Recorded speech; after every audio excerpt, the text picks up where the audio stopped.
Hello,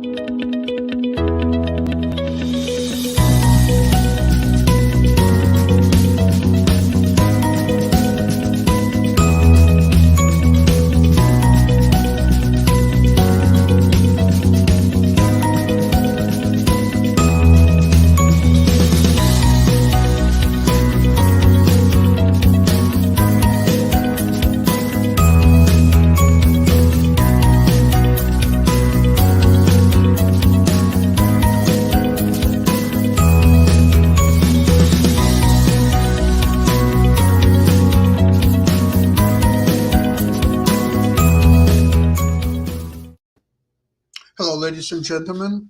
It's Modern Investing with Sasha Starr, and I would like to introduce my esteemed guest for today. It's a Wall Street professional, Bob Posen. Welcome to the show. Hi, and Ben Banerjee from Swiss Impact. Welcome to the show. How are you today, Ben? Thank you, Sasha, for invitation. No, I'm very fine. Thank you. Thank you. I would like to bring up the partly we discussed it actually yesterday on the Ukrainian show. And I would like to expand on it on today on Financial Show, the impact of Russia and Putin's invasion of Ukraine, how it affects financial markets, economies of the West, United States, and Ben, because you're in Switzerland in Europe, so you can first of all address how it's happening in Europe, but not only in Europe, of course. So, thank you, Sasha. So, you must be knowing at this moment we are facing inflation and a lot of other issues that is going on. But I think if you want to know about the impact of the war, I would place it or I would separate it in two. So, that is the direct impact and the indirect impact. So, direct, I would say, is the food security that we all know has been quite severely impacted by this war because of the blocking of the grain shipment, because of the stealing of grains, and of course destruction of the fields. Second direct influence has been the fossil fuel dependence. So suddenly the West has woken up to the fact that their supply line may not be as secure as they had always expected it to be. So and lots is going on that. Thirdly, it is the change of priority. So suddenly you notice that all the Western economies, instead of focusing more on the pandemics and health and education, climate change, they are all now focused on military buildup. So it's, by the way, a very golden era for the defense industry. And another direct influence has been the loss of alternatives. So previously, countries which did not want to do business with the West or which were doing things which was completely illegal or wrong, they could not fall back anywhere because the world was very limited. Now, thanks to this coming up of Russia and China, they have an alternative. So that would mean countries like North Korea and all that, every dictator, every tyrant now has a place to go and seek refuge or be supported from. And another direct impact, has been countries which are making very good money because of this war. Countries like China, and especially countries like Turkey, which is allowing everything from Russia to go through. And on the indirect, I would say it is the collapse of rule of law. So we now cannot depend on what we had always thought, the international law of the waterways, the international law of shipment, the international law of air freight. It can all be now broken at a whim. So that we have noticed now as an indirect impact. So I think this, in very short, I would say, is the direct and the indirect impacts. Okay. Now, I've heard from trusted sources that the decision to get rid of Putin has been already taken. And now the America don't trust so much to social media, or even not so social media, but the regular media, where people are talking about that, well, the West, Americans are getting tired of the war and so on. This is absolute nonsense. It's nothing to do with American people. This war is not of American people. It's a war of American military industrial complex to crush Russia and Putin. This is what it's war all about. Now, the military factories in the United States are now working 3 shifts, 24 hours a day. They are preparing, some of them are working nothing for anything except Ukrainian orders of very sophisticated weapons. Each of the supplier has in turn his own, sometimes hundreds of suppliers. They are all getting rich. Don't trust that they're saying, "Oh, we are not making any money on that." They do make money on that, and it's all coming from the uh, either the new budget increased, and also the so-called mm, the doctrine of I forgot the word, the okay, I'll have to come back to that. But again, that's also part of what's been allocated for the help to Ukraine. And that is what's going on. The problem is that, unfortunately, if you compare it to, you've seen probably some horror movies where some criminals would get a hold of nuclear bomb and it could explode at any time, and people are trying um, to fight these criminals and get away from them, nuclear bomb or so on. So the same now we have a reality because we don't need to go to the movies anymore. The reality is that this criminal, namely Mr. Putin, he's got hold, he inherited the large nuclear arsenal, and he is playing a huge psychological warfare on all the world, especially threatening to explode this. And at one point, he said that the first will be London, England, that will be annihilated, and who knows what's next coming up. And neither we or our children or grandchildren can be assured of peaceful existence while this maniac is in power. So all these nice games that what European leaders from France, Germany, Italy, what they're playing is trying to contain or so on. This is all now subject of. It's just utterly nonsense. We all know what Putin represents. So, Bob, question to you: is it generally good for American economy? If you remember, for example, the Vietnam War, Korean Wars, U.S. fought a lot of war in Afghanistan and so on. So the biggest drawbacks of these wars were that, unfortunately, American soldiers were killed, and people at home barely could really bear this fact. Now here we have a war derailing finally this last horrible regime in the world, and no American lives now at play because Ukrainians are doing all the work. So all American can do is to try their modern weapons.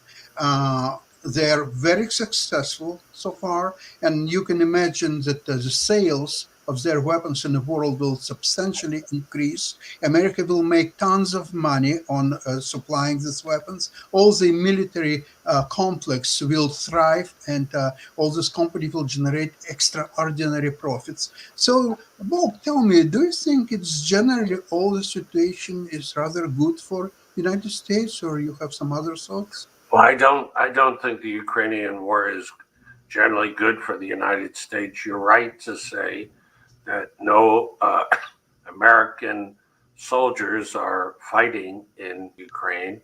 The U.S. is trying very hard to keep out of the Ukrainian war.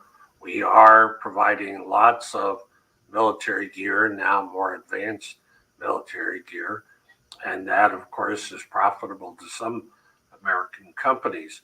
But the U.S. is suffering at the moment from inflation. The latest reading was over 8%. And a good part of that inflation had to do with higher energy prices and higher food prices. And clearly, Ukraine has a big impact on energy prices and on food prices. On energy, uh, as we know, Russia was a big supplier of gas to Europe, and that's no longer happening or happening in a much reduced scale. So that's putting a lot of pressure on global energy prices. Oil has been above $100 a barrel, and that's really not good for the U.S. economy. And then food prices are way up, and that's hurting uh, the U.S. economy. So uh, the Fed has now belatedly started to raise interest rates, and they are also reducing the size of their portfolio in an effort to contain inflation. But those efforts uh, do run the risk of slowing economic growth. They definitely will slow economic growth, and they might put the U.S. into recession. So, all in all, if this Ukrainian war drags out, I think it will make it much more difficult for the Fed to fight inflation without imposing significant economic cost on the American economy. And what is in your opinion, Bob, could make that war shorter and essentially to end this war? Well, I'm not sure I'm expert enough to know that. It's always possible to talk about a negotiated peace, but Ukraine has made very clear that they're not willing to give up any land to do that, and that they want to be in a position of strength. So, in order for there to be a negotiated peace, either Putin has to back off, which I don't think he'll do, or Ukraine has to make substantial gains so that they get in a position where they're willing to talk about a negotiated peace. I'm not sure that either is going to happen very quickly. Okay, Ben, what is your position? How do you think it's possible to see in the foreseeable future any peace negotiations between Russia and Ukraine? I think here I will have to agree to Bob. I don't see any negotiated peace happening anyway. Like I mentioned yesterday, there's only three things possible: either Russia wins, or Ukraine wins. It's or it's a very very long indefinite war going to happen. Unless this one thing where I may suggest is that unless the West really goes ahead and gives it enough weapons and enough anti-missile defense system to do something about it, this will not. This will go on for a long, long time. Okay, I would like to read something interesting, but just I found 5 minutes before the beginning of the show. Karl von Clausewitz observed in his classic On War that the maximum use of force is by no means incompatible with the simultaneous use of the intellect. That means, in part, acting thoughtfully but with utmost effort, understanding that war is more bar fight than the chess game. Or, to put it in as simpler words of Jim Malone, Elliot Ness' counselor in The Untouchables, you want to know how to get Capone? They pull a knife, you pull a gun. He sends one of yours in the hospital, you send one of his to the morgue. That's the Chicago way, and that's how you get Capone. Isn't it? Isn't it similar to what we are discussing of the prospects of peace between Ukraine and Russia? My view is that the peace there is simply impossible because they are so far apart that there is not even impossible even to start anything like so if that's a prospect of a long war, I think because America's interests are make this war as much shorter as possible, then all America has to do is to supply weapons, the modern, the highly effective weapons, as much as so Ukrainian will start begging, please don't bring any more weapons. We don't have any storage facilities. We don't know what to do with these weapons. We don't have enough soldiers to operate these weapons. Please stop. Okay, now take back some of the weapons because they're taking too much warehouse space. Yeah. Or pay us for warehousing those weapons. So something like that probably would happen. Shaquille, what's your opinion on that subject? Look, I think it's a precarious position. Unfortunately, I think that the flows of money is going to have a big outcome on the war and on the resolution. Call me pessimistic, but I don't think that what is morally right or wrong is really going to be what determines the outcome. I think what is financially better for the West is what's going to determine the outcome. I've said before in other shows, if the West really cares about what happens in the Ukraine, they don't want to send their military there because they don't want to inflame Russia, but they're going to send their weapons there. If the Ukraine started to, let's call it, win the war against Russia, Russia's threat is nuclear weapons.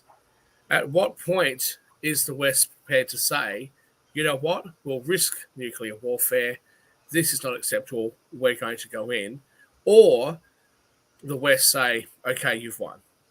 My fear is that you'll end up with a position where Russia gets to annex a big part of eastern Ukraine, and you have a demilitarized zone like you have between North Korea and South Korea, where there's that part where people can kind of travel through, but everything, to the east is sort of Russia, but not really, but it's sort of, and everything to the west is sort of Ukraine, but not really.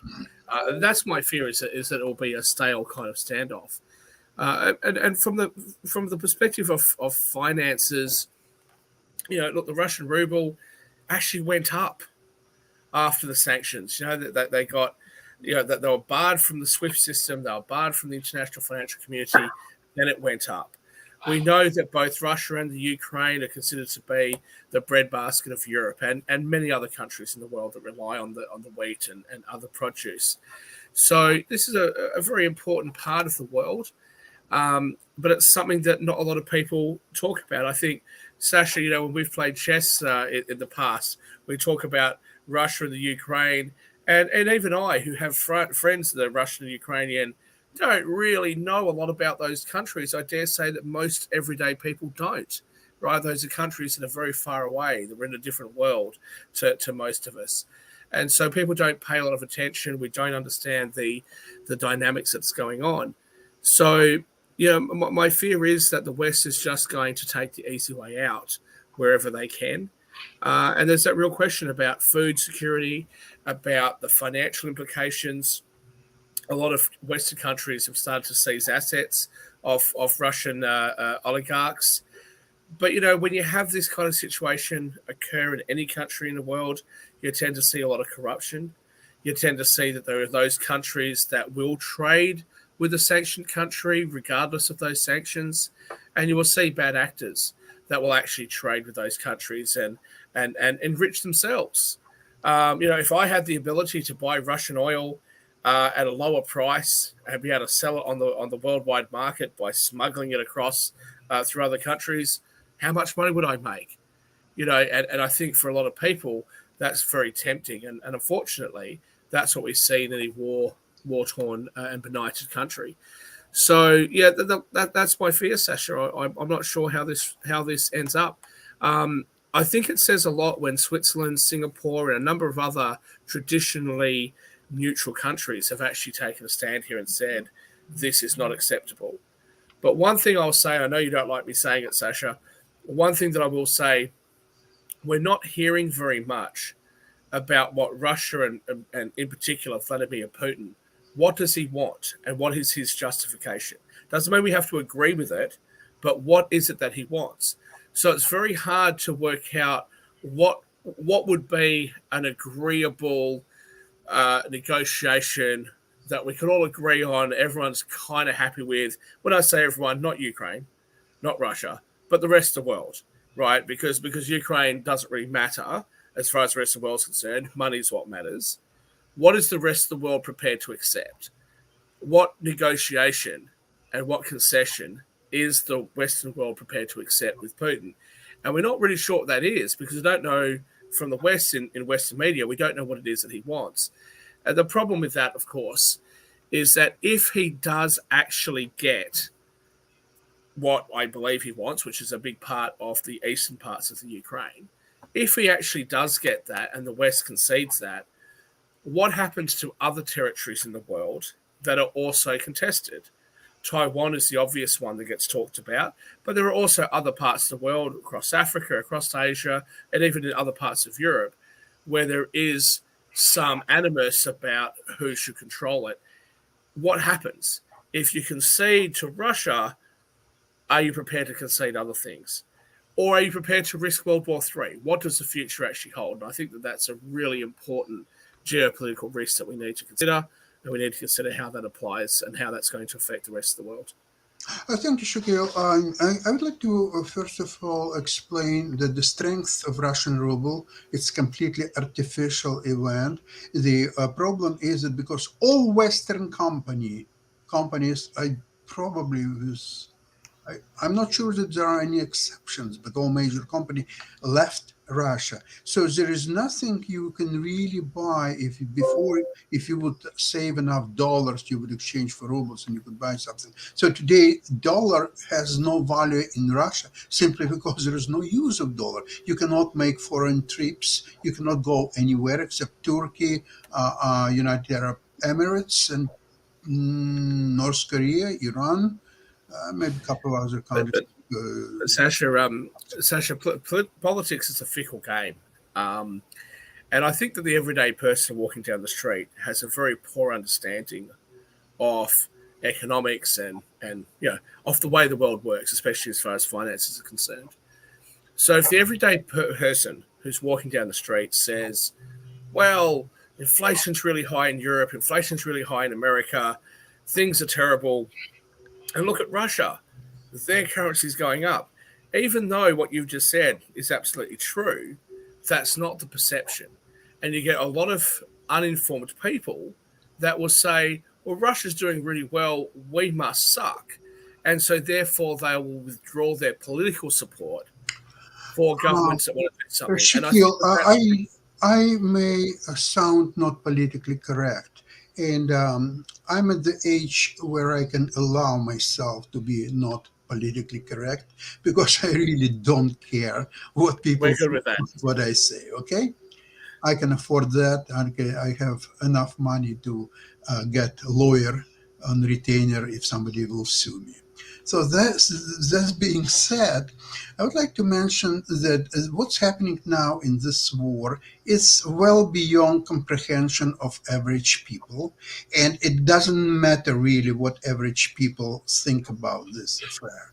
It's not politically correct, I know that, but that's a matter of fact. There are three major scenarios what comes out from our conversation. Number one, the West says to Ukraine, yes, well, public opinion is against helping to you. You do whatever you want, negotiate with Putin, do whatever you need. Now, this is a major fault of that thinking is that you, Shakil, believes that Putin wants some part of Ukraine, a large part of Ukraine. No, he doesn't need Ukraine. He doesn't need Ukraine at all, even small. I don't believe that, Sasha. Hang on, I don't believe that. What I'm saying is that the everyday person and what's put out in the media, nobody actually knows, or no media outlets are actually saying what it is that he wants. Should I tell you what he wants, Shakil? Listen, let's not talk about average people. I'm not interested to know what average people think, really. It's a waste of time. Sasha, just one second. Look, you're from there, right? So it's more personal for you. The comments that I'm making, I obviously support Ukraine, and I believe that they deserve to have their country and have their territorial... Good boy. Oh, no, but of course I do. I believe that every country deserves to have its territories respected, okay? I don't question that. What I'm saying as an analyst, analysing what's going on, is that I think that the everyday person is fairly misinformed. We've just had an election. We've Shaquille, just had an election. I'm sorry. I don't want in my program to talk about average person. I'm not interested in that. we Why are- don't we do tomorrow another show? What average person thinks about We this are. war between We've Russia and just had. Ukraine? If I can just finish, But I don't want it today. we've just had an election here in Australia. The Ukraine and the crisis over there is not something which has really come up in that election campaign. So my concern would be what pressure the West is really going to put on Russia in relation to what's going on over there, when they don't think that their electorates and the people that vote for them really care that much. And that's probably where I think it may become a stalemate, which I think is sad. Shaquille, so let's again come back to what I started with, and you interrupted me. There are three possible scenarios of the West's collective West. I'm talking about the Western Europe, of course, United States can react on the situation with Ukraine. Number one, to say, as I said before, sorry, the public opinion is against helping you. You're on your own. Negotiate with Putin, whatever you want to do, and good luck. Number one position. Number two position, to supply enough arms and finances to hold off Putin, but not to allow Ukraine to win the war. What means for Ukraine to win the war is to get all Russian troops out from the Ukrainian territory. And number three scenario, which is going to happen, is to disable Russia from doing anything similar to that what is done to Ukraine in the future. Completely get Russia landlocked, make it a giant North Korea. They can do anything what they want right now. By the way, their car production went down 97%, and now they have the local car produced with no safety equipment. So that's what they have. They're thrown back to probably 70s or 80s when they have Soviet-made cars. And even they don't have today technology even to reproduce those Soviet-made cars simply because they lost this technology because they've used the Western productions like Renault, for example, Volkswagen or some others. And now when they left, they cannot do anything. That's how backward that is. So we are living in a situation where because I forgot, we're scared of the Third World War with nuclear bombs and so on. You know how you fight nuclear war? When Putin says even once that I will send a nuclear missile to London, what you tell him, you'll send 10 nuclear missiles to your bunker. And your legs will be cut, your hands will be cut, and your head just as well. That's how you find sort of. Sasha, that was my point. That was exactly what I was trying to say. Take scenario 2 and scenario 3 that you've just outlined. Scenario 2 is that the fighting just continues forever, and that the West continues to pour money and weapons into the Ukraine. Now, look, that may happen. The West has done that before, but I'm not sure that there's going to be a lot of support for that. So ultimately, it's then going to be either the West says to the Ukraine, you're on your own, which I don't think they'll do, or they say, you attack Russia, you fight Russia off and make sure that you hold your territory. But in order for them to do that and to have any kind of credibility, the West has to be prepared to risk, or to be, at least to appear to be prepared to risk, nuclear confrontation with Russia. Because at the moment, what we're hearing from the Prime Minister of the UK, from most of the leaders of the EU, from the President of the United States, etc., is we don't want to risk inflaming Russia because they have nuclear weapons. So ultimately, you have to either be prepared to risk that or you're not. If you're not prepared to risk that, then ultimately you have to surrender to Russia. If you are prepared to risk that, then be prepared to risk that and go on the attack. And that's what I think we should do. I think we should actually do something about Russia. But until there is that wherewithal from Western leaders, I fear for what the result will be for the Ukrainian people that are obviously suffering because of all of this. Well, Shaquille, as you said yourself, we don't know what the Putin goals are.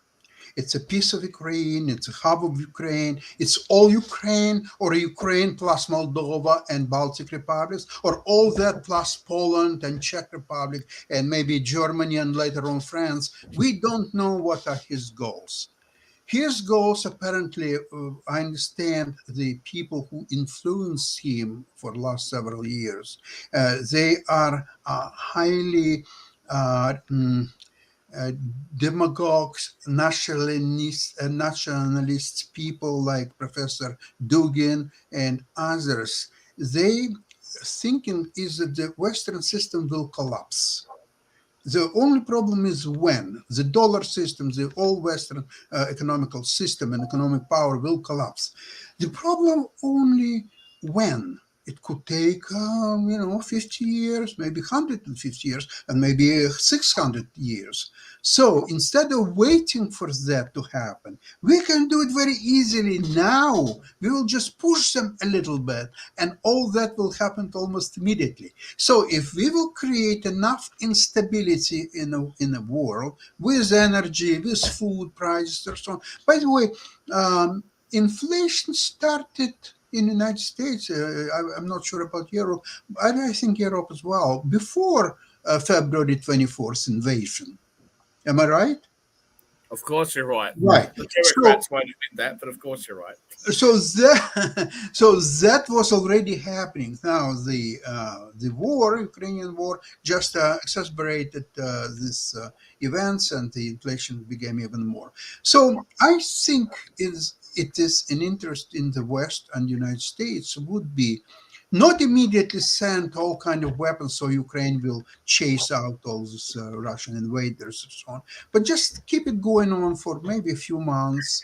And then all of a sudden, wow, Ukrainians are so skillful. Look at that. They advanced over here and over there. Well, I think Russians should start really, maybe we should help Russia as well, because they can't fight Ukrainians. They're chasing them down all over the places. So the longer it runs, the inflation will go through its course and then it will start going down. That's for sure. It's, when people get absorbed all this news about gas prices, food prices, the liquefied or natural gas prices or so on, then it will subside naturally because economic forces are at work.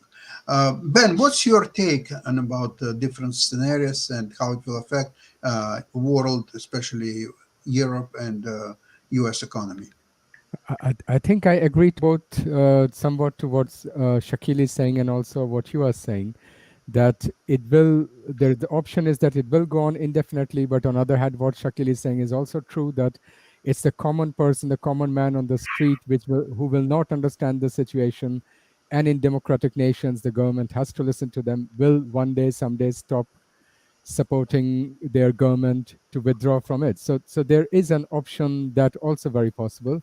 Regarding the collapse, regarding the inflation in Russia, what you said is true. It is artificial because what I know from my friends in Russia and everything, prices have gone up 20 to 30%. So there is a kind of hidden or invisible inflation going on. The reason it is not visible is because what you yourself said, it is under artificial control, and since there is no transaction, since there is no exchange, it will be there. Plus, the oil companies are paying in rubles, which is artificially keeping the value steady. So there are a lot of these kind of things going on around the world. So I would say that the only way to speed up the process is the three options you gave. I would go for option 3, because at this moment we are staying to option 2, which is going to prolong this war indefinitely, which is not going to do any good to Ukraine and not to the West. Ben, I agree with you. With option 2, I think. Yeah, go ahead, Shakil. Sorry. With option 2, I think the problem with that is that when there is a calamitous event that affects anything, whether it be wheat supply, food supply, whatever it is, after enough time goes by, the world makes up for it. And then when you start to see everyday people's lives in Western countries no longer being affected, they stop caring. And to me, as I sort of keep saying, I really think that the West has to say either there's a line in the sand that you can't cross, or there isn't. Either we're prepared to do anything and risk anything if you cross that line of sand, or we're not. Now, look, I'm no advocate for World War III. I don't want to see the world, go into this situation. But on the same token, the Ukraine deserves better. I don't believe that we should have allowed what has happened so far to have happened. And even if Russia was tomorrow to say, you know what, sorry, we made a mistake and they pulled out, the Ukraine is still irreparably and for many generations damaged by what's happened. There are going to be what we talk about in the West, the brain drain, where our brightest minds go to other countries. The best and the brightest of the Ukraine may have already left. The children, mothers have left the Ukraine to try to seek out a different life somewhere else. A lot of them won't come back. And so even if Russia was to pull out, the Ukraine is left poorer as a result of losing those people. That should never have happened. The sovereignty of a nation is sacred. It's something that the international community has agreed on. And so what has happened here is not acceptable. And what I find most offensive is that our countries, the countries that all of us are citizens of, haven't really done, in my opinion, haven't really done enough. And we must be prepared to look down the gauntlet and say to Russia, okay, if you're prepared to threaten us with this, we'll take that threat and we'll respond accordingly. Otherwise, what are we doing? Yeah, there are tough decisions to be made. I would like, before we will finish the program, I would like to ask Bob one question. Finally, nothing to do with the war this time. I would like to know, with this huge market downturn as we witnessed in the last few months, do you feel that it's kind of a time that market hopefully will stabilize and maybe will try to find its bottom and get a little bit higher, or do you think the downturn in the short term will continue? That's a very difficult question.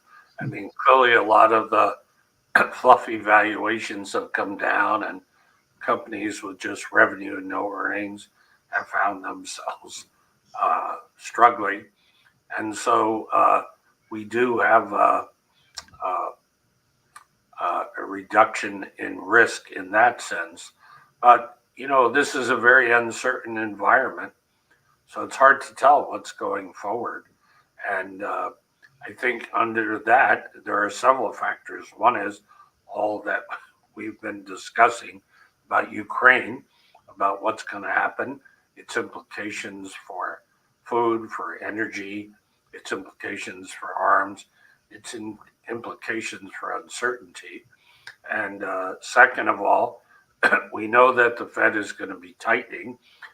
We know that they've said that they will accept the risk of recession in order to get price stability.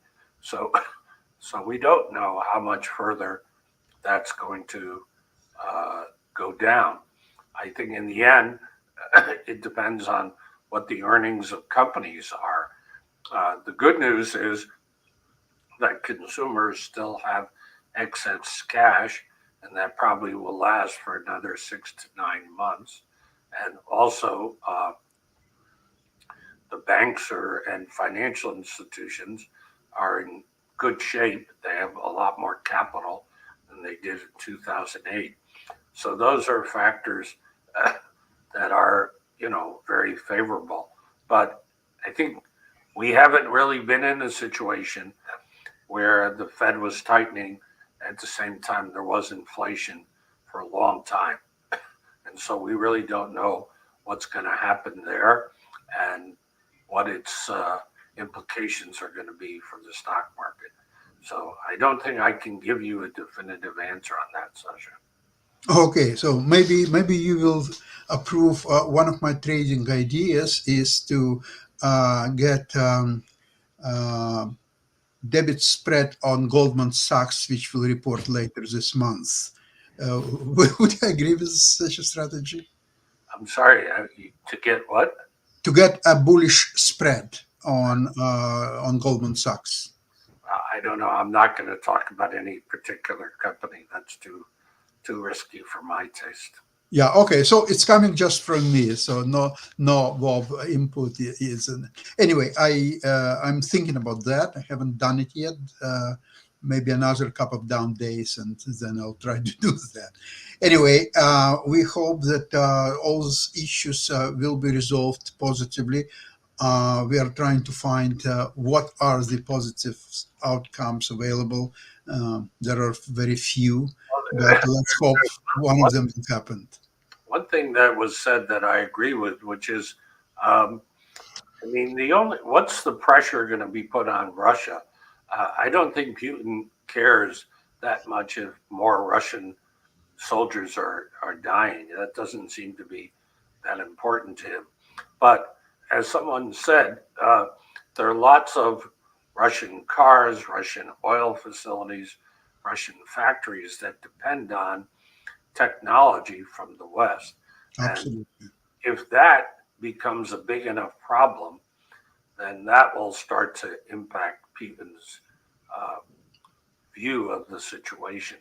That's probably much more important than whether Russian soldiers die or whether he's seeing certain international pressures. It's what's on the ground there. We've already seen that some of his big oil projects and especially future ones are being pushed way back. Question is when they start not to be able to repair machinery, not to be able to do things that will impede the going, the operation of the economy. And that's, I think, the biggest pressure point on Russia. And that's what the U.S. and other countries are trying to do. But how fast that will take effect, it's hard to tell.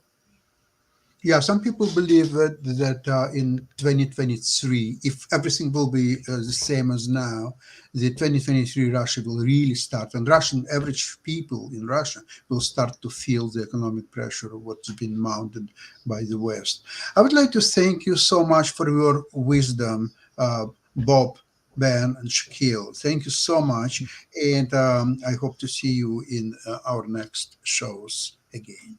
Great. Have a Thank great you. week. Yeah. All the best to you. Thank Bye you. bye, Thank everybody. you, Sasha. Thank you.